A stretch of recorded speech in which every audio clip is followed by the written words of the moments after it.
এক লোক হসপিটালের বিছানায় শুয়ে তার জীবনের শেষ প্রহর গুনছে। এদিকে তার পরিবারের লোকজন আর হসপিটালের একজন নার্স তার বিছানার পাশে দাঁড়িয়ে আছে। এমত অবস্থায় মৃত্যু শয্যায় শুয়ে থাকা ওই ব্যক্তি তার বড় ছেলেকে কাছে ডেকে বলল, বাবা, ঢাকার গুলশানের আলিশান 10টা বাড়ি আমি তোমাকে দিয়ে গেলাম। এরপর তার একমাত্র মেয়েকে কাছে ডেকে বলল, মারে, বনানীর 5টা ডুপ্লেক্স বাড়ি আমি তোমাকে দিলাম।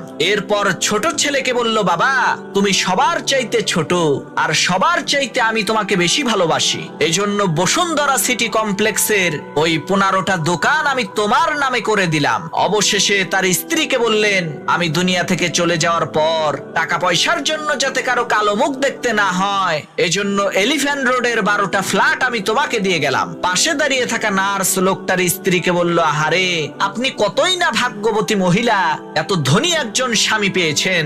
মৃত্যুর আগে আপনার স্বামী আপনাদেরকে কত ধনসম্পদ দিয়ে যাচ্ছে।